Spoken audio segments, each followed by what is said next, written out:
Assalamualaikum teman-teman semua. Jumpa lagi di channel Uni Lucy. Di video kali ini kita masih akan membahas soal-soal ujian sekolah untuk sekolah dasar. Kali ini yang akan kita bahas adalah mata pelajaran Bahasa Indonesia.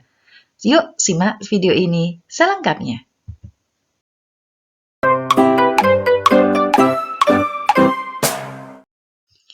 Bacaan untuk nomor 1 sampai 3. Rumah adat. Rumah adat merupakan rumah khas suatu daerah yang menjadi tempat tinggal masyarakat di daerah. Rumah adat suatu daerah disesuaikan dengan kondisi lingkungan masyarakat. Bentuk rumah adat menunjukkan ciri khas kehidupan masyarakat di daerah tersebut. Sebagai contoh, rumah adat di Pulau Kalimantan berbentuk panggung untuk menghindari hewan buas dan banjir. Hal ini sesuai dengan tempat tinggal mereka yang berada di sekitar hutan dan dekat dengan sungai. Berbeda dengan rumah adat di daerah Papua yang berada di atas gunung. Hunai tidak memiliki jendela agar udara dingin dari luar tidak masuk ke dalam. Soal nomor 1, kalimat utama paragraf pertama adalah A. Rumah adat merupakan rumah khas suatu daerah sebagai tempat tinggal masyarakat di daerah. Nomor 2. Ide pokok paragraf kedua adalah C. Rumah adat sangat berbeda di setiap daerah.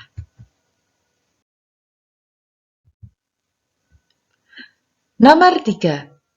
Bajo adalah sebuah etnik yang tidak terpisahkan dengan laut. Pola permukiman masyarakat Bajo sangat unik dengan sebagian besar rumah berada di atas air. Ada satu tradisi masyarakat Bajo, yaitu babongka. Babongka adalah tradisi menangkap ikan menggunakan peralatan tradisional sehingga tetap memelihara lingkungan laut dari kerusakan. Penggunaan peralatan sederhana dapat menjaga kelestarian laut, khususnya terumbu karang. Babongka salah satu kearifan lokal untuk menghargai dan melestarikan alam. Makna kata bercetak tebal pada informasi di atas adalah D. Bertalian dengan kelompok sosial. Nomor 4. Mangrove merupakan jenis tanaman yang memiliki sistem perakaran yang kompleks, rapat, dan lebat. Antonim pada kata yang bercetak tebal adalah B. Jarang. Pertanyaan nomor 5. Udin. Aku baru mengerti bahwa satelitlah yang membantu kita melakukan komunikasi dengan cepat dan akurat. Kata ayah, berkat satelit, kini semua informasi tersedia dengan mudah dan cepat. Ayah bilang, dulu sangat sulit untuk menyampaikan pesan. Masyarakat harus membunyikan kentongan yang dipukul keras. Made pun menjawab, iya, ayah dan ibuku pun menceritakan hal yang sama. Sekarang semua informasi dapat disampaikan dengan cepat. Contohnya, jika ada warga yang sakit membutuhkan bantuan, Pak RT memberitahu warga lewat telepon atau pesan singkat. Bantuan pun segera datang. Topik percakapan antara Udin dan Made adalah A. Komunikasi. Soal nomor 6. Adaptasi fisiologi adalah adaptasi yang meliputi fungsi alat-alat tubuh. Adaptasi ini bisa berupa enzim yang dihasilkan suatu organisme. Contoh adaptasi fisiologi adalah hewan ruminansia, misalnya sapi, kambing, kerbau. Makanan hewan tersebut adalah rumput-rumputan. Di dalam saluran pencernaan hewan-hewan tersebut terdapat enzim selulase. Enzim ini berfungsi untuk mencerna selulase yang menyusun dinding sel pertumbuhan. Dengan enzim selulase, maka makanan menjadi lebih mudah dicerna. Informasi yang tepat pada teks di atas adalah A. Adaptasi fisiologi merupakan adaptasi yang meliputi fungsi alat-alat tubuh. Nomor 7. Malam itu Sang Kuryang bertapa. Dengan kesaktiannya, ia mengerahkan para pengawal untuk membantu menyelesaikan pekerjaannya. Dayang Sumbi diam-diam mengintip pekerjaan tersebut. Begitu pekerjaannya hampir selesai, Dayang Sumbi memerintahkan pasukannya untuk menggelar kain sutra merah di sebelah timur kota. Ketika menyaksikan warna memerah di timur kota, Sang Kuryang mengira bahwa hari sudah menjelang pagi. Ia sangat marah karena tidak bisa memenuhi syarat yang diminta Dayang Sumbi dengan kesaktiannya. Sang Kuryang menjebol bendungan yang dibuatnya. Terjadilah banjir besar yang melanda seluruh kota. Ia pun kemudian menendang sampan besar yang dibuatnya. Sampan itu melayang dan jatuh menjadi sebuah gunung yang diberi nama Tangkuban Perahu. Tokoh utama pada dongeng tersebut adalah D. Sang Kuryang. Nomor 8. Watak tokoh Dayang Sumbi dalam cerita tersebut. B. Licik. Nomor 9. Perlawanan ini merupakan salah satu perlawanan yang dilakukan rakyat Indonesia terhadap kolonialisme Portugis. Perlawanan ini terjadi karena kesultanan-kesultanan Islam yang lain terancam dengan kedudukan Portugis di Malaka. Oleh sebab itu, pada tahun 1513, Raden Patah mengirimkan pasukan untuk menyerang Portugis di bawah pimpinan putranya Adipati Unus. Penyerangan ini pun mengalami kegagalan karena faktor jarak yang terlalu jauh dan juga kalah dalam persenjataan dan strategi perang. Ketika Portugis menguasai pelabuhan Sunda Kelapa, Demak melakukan penyerangan kembali pada tahun 1527 di bawah pimpinan Fathahillah. Serangan ini berhasil sehingga Portugis meninggalkan Sunda Kelapa yang kemudian diganti nama menjadi Jayakarta. Jenis teks di atas termasuk teks D. Narasi.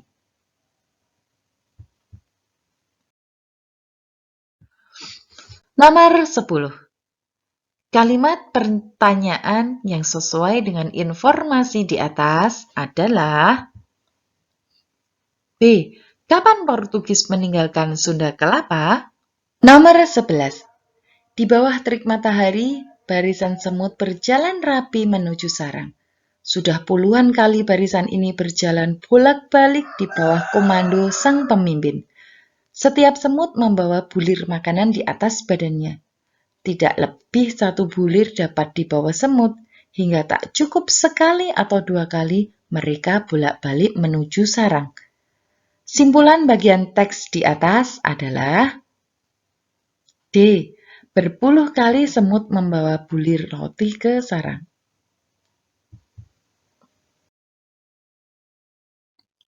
Nomor 12.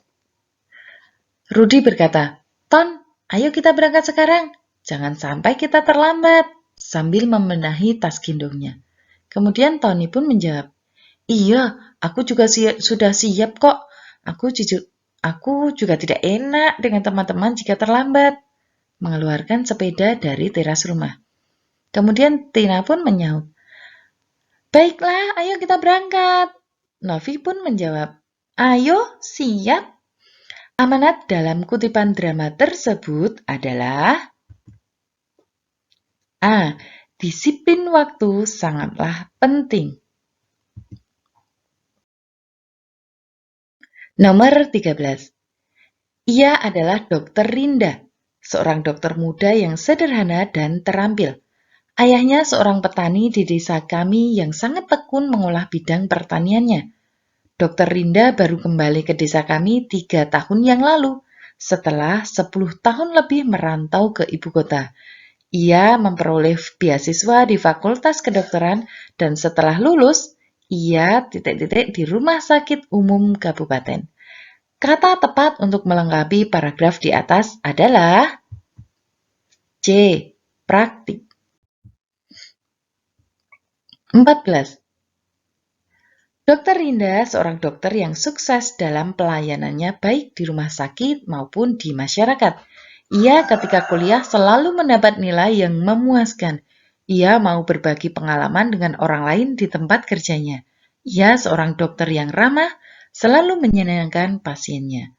Ungkapan yang tepat untuk ilustrasi tersebut adalah A. Rendah hati. Nomor 5. Reni bekerja di perusahaan Adi Jaya Makmur. Dia menjadi direktur perusahaan tersebut. Ketika sudah menjadi direktur, Reni memiliki gaji yang sangat tinggi. Dia menjadi orang kaya di kampungnya. Pada saat bertemu temannya di kampung, bahkan Reni satu kelas dengan teman tersebut, Reni tidak pernah menyapa saat bertemu di jalan. Bahkan dia lupa apa yang dia rasakan sejak saat itu. Peribahasa yang sesuai dengan ilustrasi di atas adalah C. Kacang lupa akan kulitnya. Nomor 16. Cara membuat bangku kaleng bekas. 1. Lapisi sekelilingnya dengan kardus bekas. Kemudian, lapisi kardus dengan kertas kado. 2. Letakkan bantal tersebut di atas kaleng. Rapikan tepinya ke dalam kardus. 3. Ikat keempat kaleng menggunakan tali rafia hingga menyatu. 4. Bungkus bantal kecil dengan kain, ikat ujung kain secara diagonal. Urutan cara membuat bangku kaleng bekas yang benar adalah C. 3. Ikat keempat kaleng menggunakan tali rafia, kemudian 4. Bungkus bantal kecil, kemudian 2. Letakkan bantal di atas kaleng, dan terakhir lapisi sekeliling kaleng dengan kardus. 17. 1. Pakaian yang dibeli ibu lumayan bagus-bagus. 2. Ibu memilih-milih beberapa potong baju dan celana. 3. Ibu bermaksud memberikan pakaian tersebut kepada adik sepupuku. 4. Ibu berbelanja ke toko pakaian di dekat rumahku. Urutan kalimat tepat agar menjadi paragraf narasi padu adalah D. 4, 2, 1, 3. Nomor 18. Laporan hasil pengamatan. Pengamat Novita Adinda. Hari tanggal Minggu 14 Februari 2021. Tempat Panti Asuhan Mutiara Kasih. Hasil pengamatan, Panti Asuhan Mutiara Kasih didirikan pada tahun 2000. Panti ini menampung anak yatim piatu berjumlah 60 orang. Terdapat 37 anak perempuan dan 23 anak laki-laki. Adapun kegiatan rutin yang mereka lakukan setiap hari Minggu adalah senam pagi dan kerja bakti bersama untuk membersihkan panti. Kalimat yang tepat untuk melengkapi laporan tersebut adalah mereka terdiri atas 15 anak menempuh pendidikan SMA, 20 anak SMP, 17 anak masih tingkat SD, dan 8 anak belum sekolah karena masih balita. Nomor 19.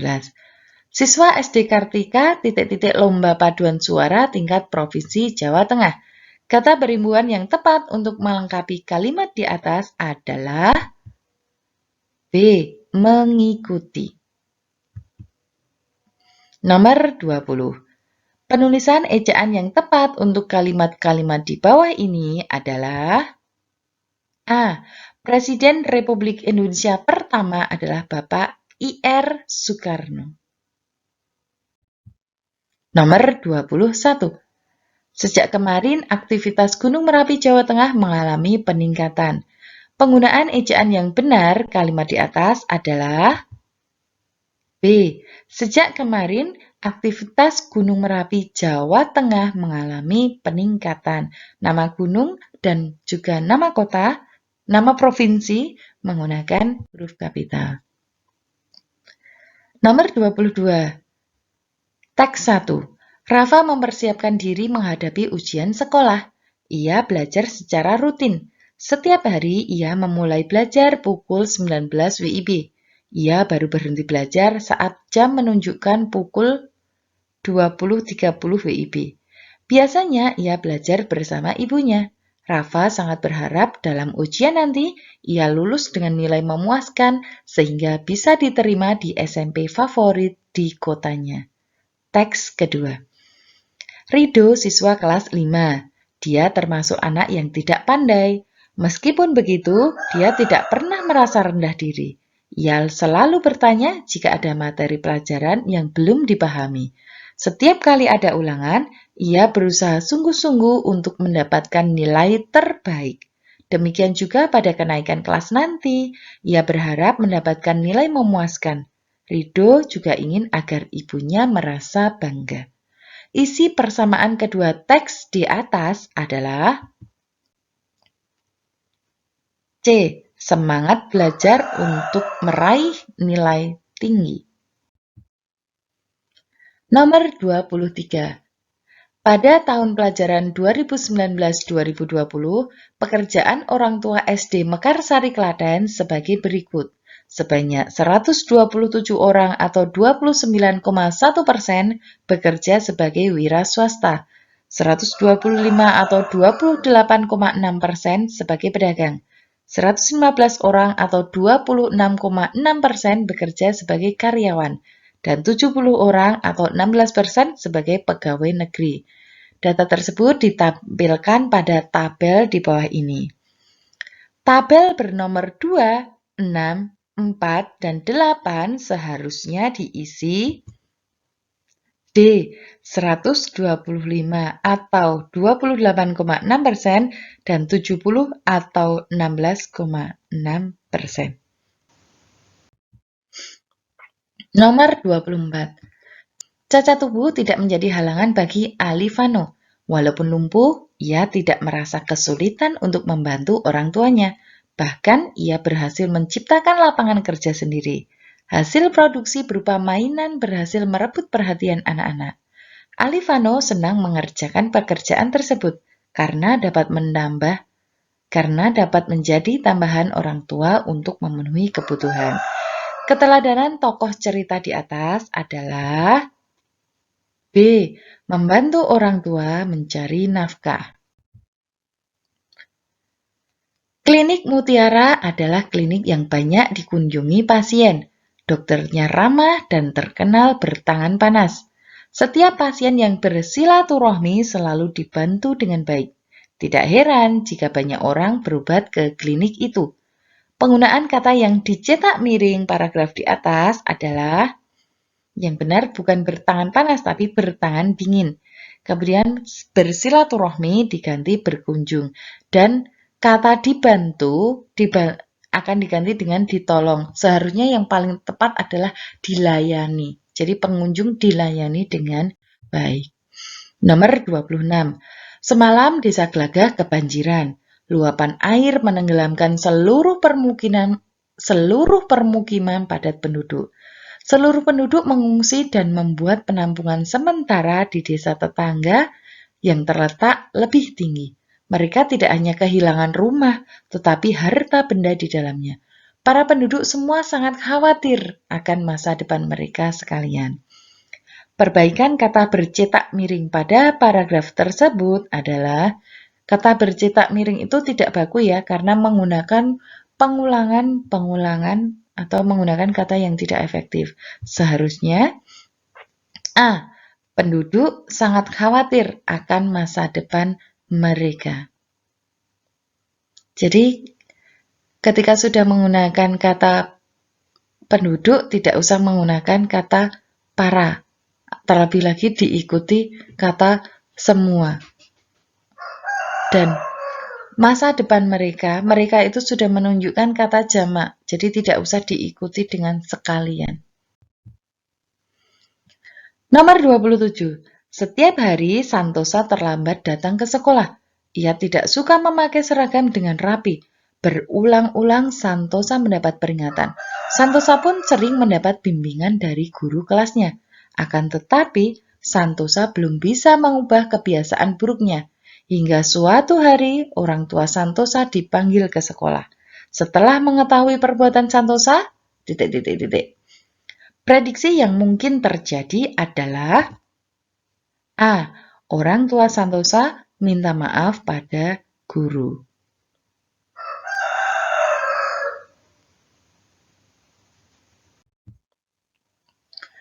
Ayah Rina seorang penjual mie ayam keliling, sedangkan ibunya seorang tukang sayur. Latar belakang sosial orang tua tidak membuat Rina menjadi minder. Keadaan seperti itu tidak membuat surut semangat untuk belajar. Usaha yang gigih dan disertai doa, akhirnya Rina berhasil menamatkan sekolah dengan meraih juara umum di sekolahnya.